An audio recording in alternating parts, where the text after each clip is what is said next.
আজকের জুমার বিষয়বস্তু হলো, একজন মানুষ যখন মৃত্যুপথযাত্রী হয় তার পরিবারের করণীয়টা কি। একজন মানুষ যখন সাকারাতুল মওতে পৌঁছায়, উপস্থিত হয় এবং মৃত্যুবরণ করে, এই সময়টা যারা পরিবার রয়েছে, ভাই বোন আত্মীয় স্বজন রয়েছে, তাদের করণীয়টা কি।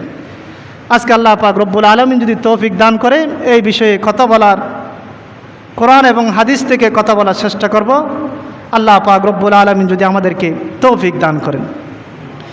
রব্বুল আলামিন এই পৃথিবীর মধ্যে কত শত বৈচিত্র্যময় এই পৃথিবী আল্লাহ তাআলা সৃষ্টি করেছেন। আল্লাহ তাআলা কত সৃষ্টি করেছেন তা গণে কখনো শেষ করা যাবে না। আপনি যদি শুধু মানুষের দিকে তাকান তাহলে দেখবেন যে কিছু মানুষ সাদা, কিছু মানুষ কালো, কিছু মানুষ লম্বা, আবার কিছু মানুষ কাটো। কাউকে আল্লাহ পাক রব্বুল আলামিন সম্পদ দিয়েছেন, কাউকে আবার গরিব করে পৃথিবীর মধ্যে পাঠিয়েছেন। আবার কিছু কিছু প্রাণী রয়েছে যাদেরকে আল্লাহ তাআলা শত শত বছর হায়াত দিয়েছে, আবার কিছু প্রাণী রয়েছে তাদেরকে অল্প হায়াত দিয়েছে। এইভাবে যদি আমরা দেখতে যাই, পৃথিবীর মধ্যে যা কিছু সৃষ্টি হয়েছে সবাইকে কিন্তু একদিন চলে যেতে হবে। এটা কি আপনারা মানেন? যত সৃষ্টি হয়েছে সব কিছু বিলীন হয়ে যাবে। রব্বুল আলামিন বলেন, কুল্লু মান আলাইহা ফান ওয়া ইয়াবকা ওয়াজহু রাব্বিকা যুল জালালি ওয়াল ইকরাম। পৃথিবীর মধ্যে, এই নরবিশ্বের মধ্যে যা কিছু রয়েছে সমস্ত কিছু ধ্বংস হয়ে যাবে, সমস্ত কিছু বিলীন হয়ে যাবে। ওয়ায়াবকা ওয়াজহু রাব্বিকা যুল জালালি ওয়াল ইকরাম। কিন্তু একমাত্র আল্লাহ পাক রব্বুল আলামিন দয়াময় প্রভু, তিনি ছাড়া সবই ধ্বংস হয়ে যাবে, শুধু অবশিষ্ট থাকবেন একমাত্র আল্লাহ পাক রব্বুল আলামিন। বড় করে বলি সুবহানাল্লাহ। তাহলে এখান থেকে আমরা বুঝলাম যে জন্মিলে মরিতে হইবে, অমর কে কোথায়। যার জন্ম হয়েছে তার থেকে মৃত্যুবরণ করতে হবে। মৃত্যু থেকে পালানোর কোনো জায়গা নাই। মৃত্যুর স্বাদ সবাইকে গ্রহণ করতে হবে। এই কথা আল্লাহ পাক রব্বুল আলামিন সূরাত আলে ইমরানের মধ্যে 185 আয়াতের মধ্যে বলেন, কুল্লু নাফসিন যায়িকাতুল মাউত। যত প্রাণী রয়েছে প্রত্যেক প্রাণীকে এই মৃত্যুর স্বাদ গ্রহণ করতে হবে। যত বড় বলবান হোক, যত বড় প্রভাবশালী হোক, সবাইকে আল্লাহ তাআলা বলেন এই মৃত্যুর স্বাদ গ্রহণ করতে হবে। এই জন্য সম্মানিত হাজরিন,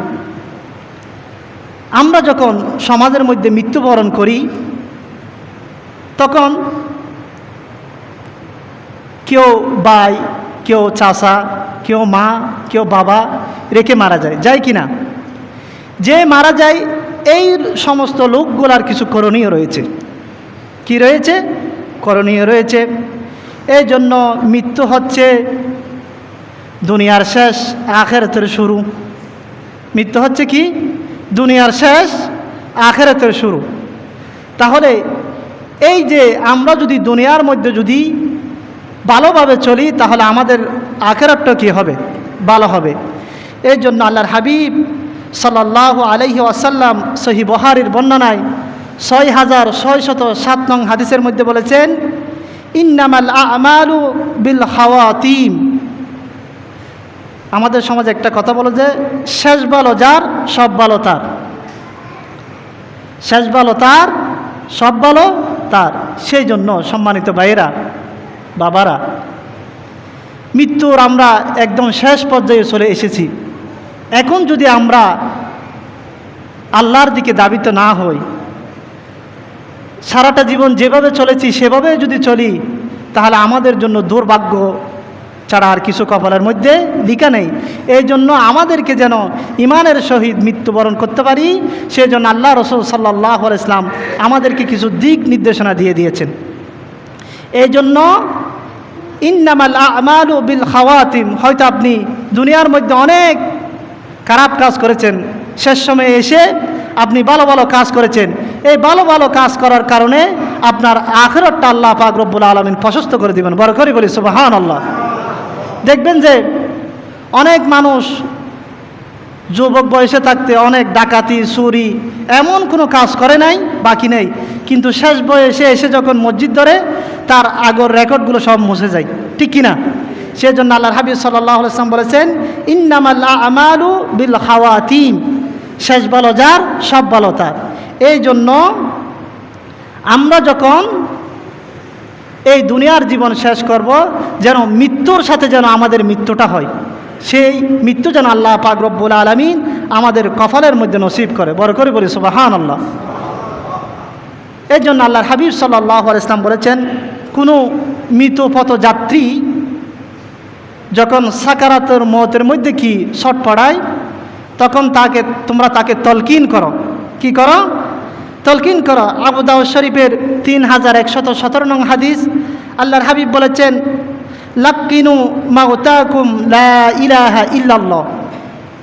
যখন মানুষ সাকারাতের যন্ত্রণার মধ্যে ছটফট করে মৃত্যুবরণ করবে, তখন তোমরা লা ইলাহা ইল্লাল্লাহ তাকে তলকিন দিতে থাকো। বড় করে বলি সুবহানাল্লাহ। কথাটা বোঝা গেল? যখন মানুষ মৃত্যু এসে যায়, তখন তার পাশাপাশি বসে তোমরা কি করো? লা ইলাহা ইল্লাল্লাহ, লা ইলাহা ইল্লাল্লাহ। এই ক্ষেত্রে একটা কাজ করা যাবে না, কথাটা ভালো করে খেয়াল করুন, তাকে জোরাজুরি করা যাবে না।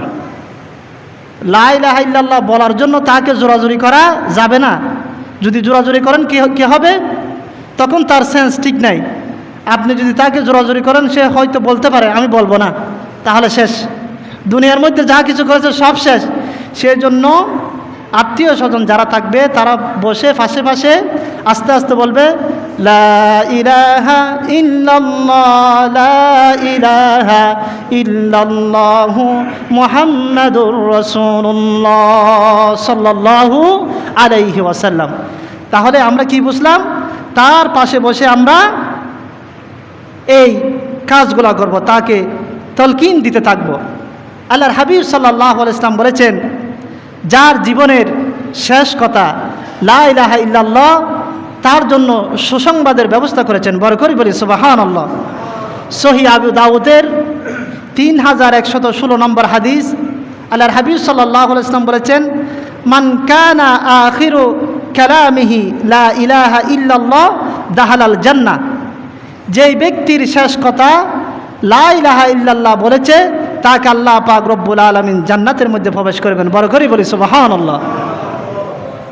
তাহলে আমরা হাদিস থেকে জানলাম যে যার শেষ কথা হবে লা ইলাহা ইল্লাল্লাহ, তার জন্য আল্লাহ পাক রব্বুল আলামিন জান্নাতের ব্যবস্থা করে রেখেছেন। সেই জন্য মৃত ব্যক্তি যখন সাকারাতের মওতের মধ্যে শুয়ে যাবে, তখন আমাদের করণীয় হলো তার পাশে বসে বসে জিকির করা, এই জিকিরটা করা। সম্মানিত হাজরিন, আরেকটি হাদিসের মধ্যে এসেছে, যখন সেই মুমূর্ষ অবস্থায় থাকবে তার পাশে কোরআন তেলাওয়াতের কথা এসেছে। সহিহ আবু দাউদের 3121 নম্বর হাদিসের মধ্যে আল্লাহর হাবিব সাল্লাল্লাহু আলাইহি ওয়াসাল্লাম বলেছেন, ইকরাউল ইয়াসিন, ইকরাউল ইয়াসিন আলা মাউতাকুম। যখন মুমূর্ষ ব্যক্তি মৃত্যু যন্ত্রণায় ছটফট করে, তোমরা তার পাশে বসে সূরাতুল ইয়াসিন তেলাওয়াত করো। বড় করে বলি সুবহানাল্লাহ। তাহলে কি করব? আমরা কান্নাকাটি না করে কি করার জন্য রাসূল বলেছেন? সূরাতুল ইয়াসিন, যার যেখান থেকে সহজ, আমরা যেন তার পাশে বসে এই আয়াতগুলা, সূরাগুলো তেলাওয়াত করি। এইগুলা যদি তেলাওয়াত করি, তাহলে ওই ব্যক্তির উপর একটা প্রশান্তি লাভ হবে। বড় করে বলি সুবহানাল্লাহ। তাহলে এখন সেই মারা গেল, আমাদের সমাজে কেউ যদি মারা যায়, একটা রেওয়াজ আছে যে তার বাসায় কিছু খানাফিনা ফাটাতে হবে। কি ফাটাতে হবে? আসুন আমরা দেখি এটা হাদিস শরীফের দিক দিয়ে এটা সহিসম্মত কিনা। আল্লাহর হাবিব সাল্লাল্লাহু আলাইহি ওয়াসাল্লাম সহিহ আবু দাউদের 3132 নম্বর হাদিস, জাফর রাদিয়াল্লাহু তাআলা যখন মৃত্যুবরণ করেন, তখন সাহাবীদেরকে নির্দেশ দিল, আসনাউ আলি জাফরিন তোআমান, তোমরা জাফরের পরিবারের জন্য খাদ্য তৈরি করো। হজরতে জাফর রাদিয়াল্লাহু তাআলা যখন ইন্তেকাল করলেন তখন আল্লাহ রাসূল সাল্লাল্লাহু আলাইহি ওয়াসাল্লাম তার আত্মীয় স্বজনদেরকে বলল, তার পরিবারের জন্য তোমরা কি করো? খাদ্য তৈরি করো। কেননা ফাইন্নাহু কদ আতাহুম আমরুন শাগলাহুম, তার পরিবারের উপর, তার ফ্যামিলির উপর এমন একটি দুঃসংবাদ এসেছে, ওই দুঃসংবাদের কারণে তারা সবাই শোক বিমোহিত হয়েছে, তারা সবাই সুখের মধ্যে পড়েছে, তারা কে কি করবে জানে না, সেই জন্য তোমরা তাদের পরিবারের জন্য খাবারের ব্যবস্থা করো। বড় করে বলি সুবহানাল্লাহ। তাহলে এটা হাদিস সম্মত যে যাদের ঘনিষ্ঠ আত্মীয় স্বজন রয়েছে, কেউ যদি মারা গেলে, আমাদের এলাকার মধ্যে এই সিস্টেম তো আছে মনে হয় না, এটা কিন্তু হাদিস শরীফ সম্মত। এটা দিলে, এটা দেওয়ার জন্য আল্লাহ রাসূল সাল্লাল্লাহু আলাইহি ওয়াসাল্লাম কী করেছেন? নির্দেশ দিয়েছেন। তাহলে এটা হলো। এখন হলো মৃত্যুর পর করণীয় কি? একজন মানুষ যখন মৃত্যুবরণ করবে, তার ফ্যামিলি যারা থাকবে, পরিবার পরিজন, ভাই ব্রাদার, তাদের করণীয় কি?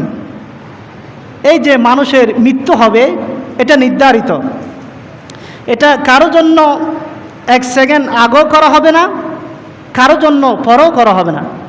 কেউ যদি বলে আমি কয়েক কোটি টাকার মালিক, আমাকে আর কিছুদিন সময় দেন, কেউ বলো ফকির, আমাকে কিছুদিন সময় দেন, রব্বুল আলামিন বলেন কোনো সময় হবে না। রব্বুল আলামিন সূরাতুন নাহলের মধ্যে 61 নং আয়াতের মধ্যে বলেন, ফাইযা জাআ আজালুহুম লা ইস্তাখিরুনা সাআতাও ওয়া লা ইস্তাকদিমুন। মানুষের মৃত্যু যখন উপস্থিত হবে, তার জন্য সামান্য পরিমাণ সময় আগেও করা হবে না, তার জন্য সামান্য পরিমাণ সময় পিছও করা হবে না। বড় করে বলি সুবহানাল্লাহ। তাহলে আপনি চিন্তা করতেছেন যে আরেকটু বয়স হোক, হজটা করব, নামাজটা ধরব, এই সিস্টেমটা নাই। যখন আপনার নির্দিষ্ট সময় ফুরিয়ে যাবে, ফাইজা জা আজালুহুম লা ইস্তাখিরুনা সাআতাও ওয়া লা ইস্তাকদিমুন, সামান্য পরিমাণও আপনাকে আর সাথ দেওয়া হবে না। এই জন্য সম্মানিত হাজিরিন, মৃত্যু যখন আসবে তখন করণীয় হচ্ছে তার জন্য দাফনের ব্যবস্থা করা, কাফনের ব্যবস্থা করা। এটা কার দায়িত্ব? যারা ঘনিষ্ঠ আত্মীয় স্বজন রয়েছে, মৃত্যু যখন এসে যায় আর নামটা ধরে পর্যন্ত আর কেউ ডাকে না, লাশ বলে। কি বলে? একটা চিন্তা করুন, আজকে আপনি আসেন, কালকে যদি আপনি লাশ হয়ে যান, আপনার অমুক নামটা বলে আর কেউ, একদিন আমাদের এই তরতাজা শরীরটা একদিন লাশ হয়ে যাবে। এই জন্য শায়ের সুন্দর করে বলেছেন, একই দিন আমার নাম হবে লাশ, একই দিন আমার নাম হবে লাশ, সাদা কাপন পড়বে দেহ, রবে না আর আপন কেহ, সাদা কাপন পড়বে দেহ, রবে না আর আপন কেহ, বন্ধ হবে রে নিঃশ্বাস, একই দিন আমার নাম হবে লাশ, একই দিন আমার নাম হবে লাশ। মসজিদে এলান হবে, একে একে জানবে সবে, সকলে আসিবে আমার বাড়ি, শেষ দেখা দেখিবে স্বজন, দেখে আবার ভিজিবে নয়ন, শেষ হবে মিছে জমিদারি। বড়ই পাতা গরম পানি আনবে কেউ আতর দানি, বড়ই পাতা গরম পানি, বড়ই পাতা গরম পানি আনবে কেউ আতর দানি, কেউ গিয়ে কাটবে জারের বাস,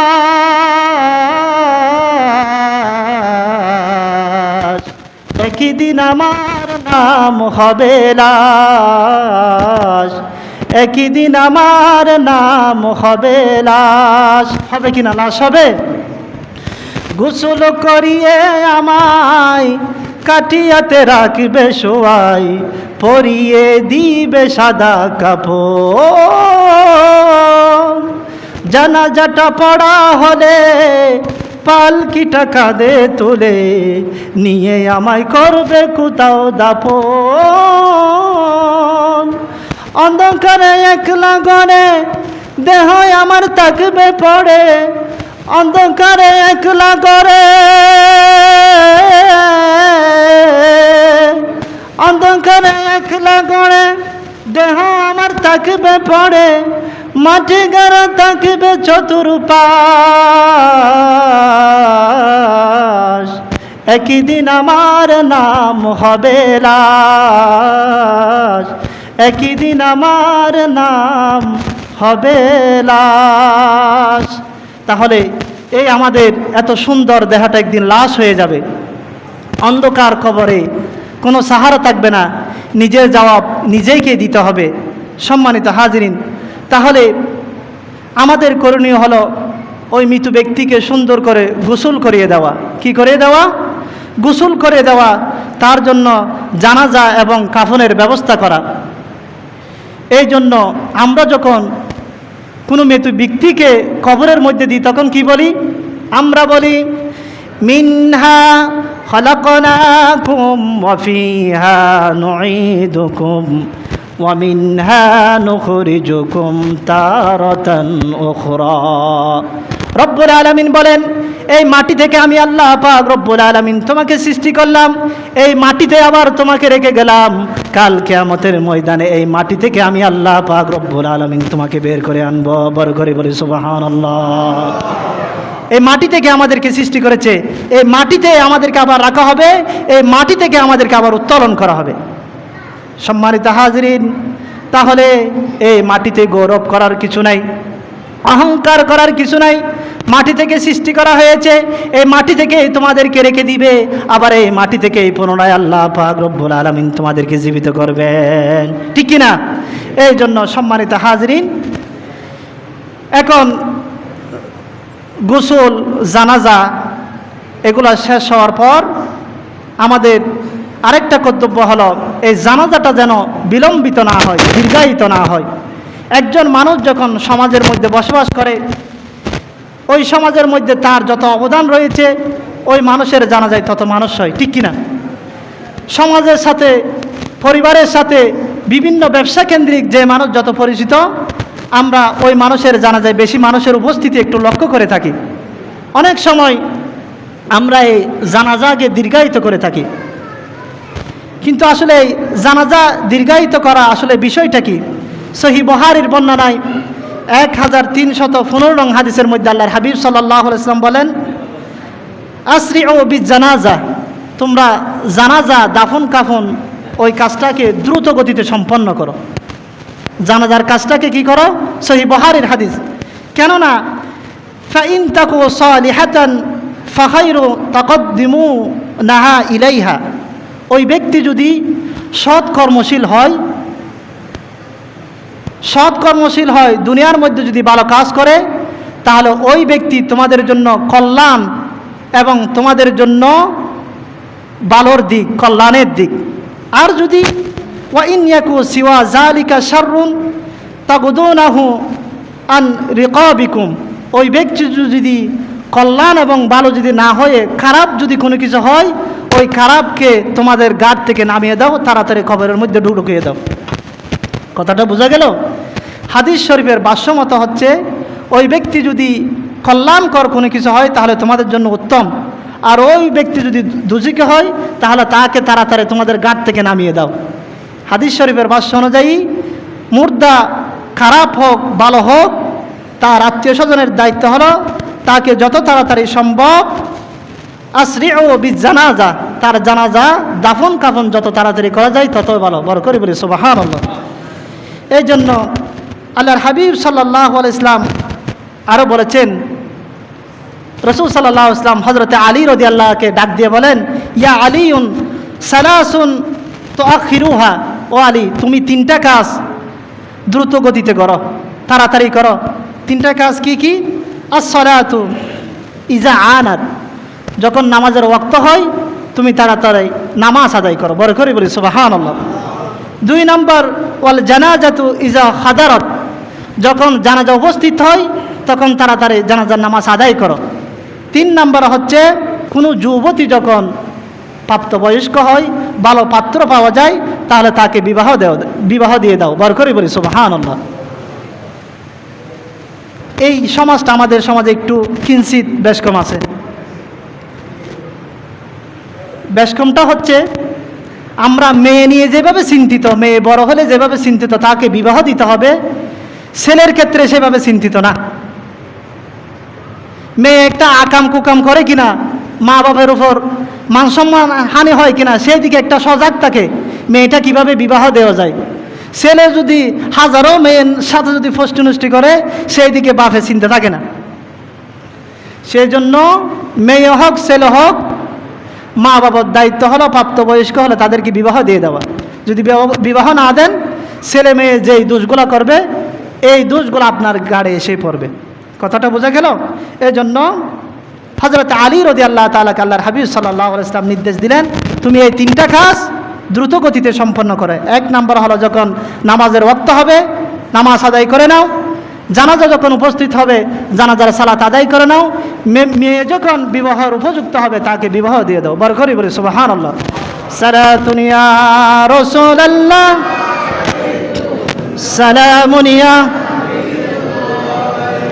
তু জিন্দা হে ওয়াল্লাহ, তু জিন্দা হে ওয়াল্লাহ, তু জিন্দা হে ওয়াল্লাহ, तू जिंदा है वल्लाह, मेरे चश्मे आलम से सुबह जाने वाले सलातुन या रसूल अल्लाह, সালামুন ইয়া হাবিবাল্লাহ আলাইকুম। তাহলে জানাজা হলো ফরজে কিফায়া। এটা যদি একটি সমাজ থেকে যদি কিছু লোক আদায় করে সকলের পক্ষ থেকে আদায় হয়ে যাবে। এই জন্য আল্লাহর হাবিব সাল্লাল্লাহু আলাইহি ওয়াসাল্লাম বলেছেন সহিহ বুখারীর বর্ণনায় 1240 নং হাদিসের মধ্যে বলেছেন, একজন মুসলমান অপর মুসলমানের 6টি দায়িত্ব এবং হক রয়েছে। আল হক্কু মুসলিমে আলাল মুসলিম খামসিন, একজন মুসলমান অপর মুসলমানের 5টি হক রয়েছে। 1 নম্বর হলো রদ্দুস সালাম, কোনো ব্যক্তি যখন আপনাকে সালাম দিবে আরেকজন মুসলমানের দায়িত্ব হলো সেই সালামের জবাব দেওয়া। 2 নম্বর হলো ওয়া ইবাদাতুল মারিদ, কোনো মুসলমান ব্যক্তি যখন অসুস্থ হয় আরেকজন মুসলমানের দায়িত্ব হলো তাকে দেখতে যাওয়া। এটা হলো 2 নম্বর হক। 3 নম্বর হলো ওয়া আতবিউল জানাজা, যখন জানাজা উপস্থিত হবে তোমরা তার জানাজা দাফন কাফনে কি হও, শরীক হও। এটা হলো 3 নম্বর। ওয়া ইজাবাতু দাওয়াতি, কোনো ব্যক্তি যখন দাওয়াত দেয় তখন তোমরা তার দাওয়াত গ্রহণ করো। এটা হলো 4 নম্বর। 5 নম্বর হলো ওয়া তাশমিতুল আসিত, কোনো ব্যক্তি যখন হাসি দিয়ে আলহামদুলিল্লাহ বলে তাহলে অপর ভাইয়ের হক হলো ইয়ারহামুকাল্লাহ বলা। বড় করে বলি সুবহানাল্লাহ। এই 5টি হলো একজন মুসলমান অপর মুসলমানের হক। এই জন্য আমাদের দায়িত্ব হলো কোনো ব্যক্তি যখন মারা যায় তখন তার জানাজায় উপস্থিত হওয়া। তার জানাজায় যদি উপস্থিত হয়, যারা উপস্থিত হবে তাদের জন্য সুসংবাদের কথা বলেছেন আল্লাহর হাবিব জনাবে মুহাম্মদ রাসূলুল্লাহ সাল্লাল্লাহু আলাইহি ওয়াসাল্লাম। সহিহ বুখারীর 1325 নম্বর হাদিস, আল্লাহর হাবিব সাল্লাল্লাহু আলাইহি ওয়াসাল্লাম বলেছেন, মান শাহিদা জানাজাতা হাত্তা ইউসাল্লি আলাইহা ফালাহু কিরাতুন, কোনো ব্যক্তি যদি কোনো জানাজার নামাজে উপস্থিত হয় তার আমল নামায় 1 কারাত পরিমাণ সওয়াব আল্লাহ পাক রব্বুল আলামিন লিপিবদ্ধ করে দেন। বড় করে বলি সুবহানাল্লাহ। এটা গেল জানাজায় উপস্থিত হলে। আবার বলতেছে ওয়ামান শাহিদা হাত্তা তুদফানা কানা লাহু কিরাতাইন, কেউ যদি দাফন কাফনও যদি উপস্থিত থাকে জানাজা পড়ার পরে, আমাদের সমাজে আছে কিছু দেখা যায় জানাজা পড়ে অনেকে চলে যায় কি না। আবার কিছু মানুষ দেখা যায় যে যারা ঘনিষ্ঠ আত্মীয় স্বজন রিলেটিভ তারা কিন্তু দাফন কাফন পর্যন্ত কবর ঘরে থাকে, যদি তারাও যদি থাকে তাদের জন্য 2 কারাত পরিমাণ কি সওয়াব। তো সাহাবীরা জিজ্ঞাসা করলেন, ইয়া রাসূলুল্লাহ, ইয়া হাবিবাল্লাহ, কেরাত জিনিসটা কি? আল্লাহর হাবিব বললেন, কেরাত জিনিসটা হচ্ছে ক্বালা মিসলুল জাবালাইন আযীমাইন, কেরাত জিনিসটা হচ্ছে 2 উহুদ পরিমাণ সওয়াব আল্লাহ পাক রব্বুল আলামিন তার আমলনামায় লিখে দিবেন। বড় করে বলি সুবহানাল্লাহ। কেউ যদি জানাজা এবং দাফন কাফন পর্যন্ত শরীক তাকে সঙ্গ দেয়, তাহলে তার আমলনামায় কি দিবে? 2 পাহাড় পরিমাণ সওয়াব, যত সওয়াব ওই সওয়াব তার আমলনামায় লিপিবদ্ধ করে দিবেন। বড় করে বলি সুবহানাল্লাহ। সালাতুন ইয়া রাসূলুল্লাহ, সালামুন ইয়া হাবিবাল্লাহ আলাইকুম। এবং মৃত ব্যক্তির জন্য ইস্তিগফার করা। এক ব্যক্তি, সহিহ আবু দাউদের 3221 নম্বর হাদিস, এক ব্যক্তি যখন মারা গেল, আল্লাহ রাসূল সাল্লাল্লাহু আলাইহি ওয়াসাল্লাম ওই ব্যক্তিকে খবর দেওয়ার পর তার কবরের পাড়ে দাঁড়ালেন। কবর পাড়ে দাঁড়িয়ে বললেন, ইস্তাগফিরু লিআখিকুম। সাহাবীদেরকে বলল, তোমরা তোমার ভাইয়ের জন্য দোয়া করো। তোমরা তোমার ভাইয়ের জন্য কি করো? দোয়া করো। কেননা ওয়াসালু লাহু তাসবিতা, সে যেন কল্যাণ উপর তাকে, ন্যায়ের উপর তাকে, ফাইন্নাহু আনা ইয়াসালু, তাকে সেই বিষয়ে জিজ্ঞাসা করা হবে। তাহলে আমরা এই হাদিস থেকে বুঝলাম যে কোনো মৃত ব্যক্তি যখন মারা যায়, তার কবরের পাড়ে গিয়ে তার জন্য কি করতে হবে? দোয়া করতে হবে। কি করতে হবে? দোয়া করতে হবে। দান সদকা করতে হবে, কোরআন তেলাওয়াত করতে হবে। কোরআন তেলাওয়াত থেকে যার যেখান থেকে সুবিধা সেগুলো আদায় করতে হবে। এগুলো হলো মৃত ব্যক্তির ওয়ারিসদের হক, তার হক এগুলা। মৃত ব্যক্তি যে মারা গিয়েছে তার ওয়ারিসদের হক হলো তার জন্য এই সমস্ত কাজ করা। কেননা আল্লাহর হাবিব সাল্লাল্লাহু আলাইহি ওয়াসাল্লাম সহিহ মুসলিম শরীফের 4115 নং হাদিসের মধ্যে বলেছে, মানুষ যখন মারা যায় তার সমস্ত আমল বন্ধ হয়ে যায়। ইজা মাতাল ইনসানা ইনকাতা আনহু আমালহু ইল্লা মিন সালাসা।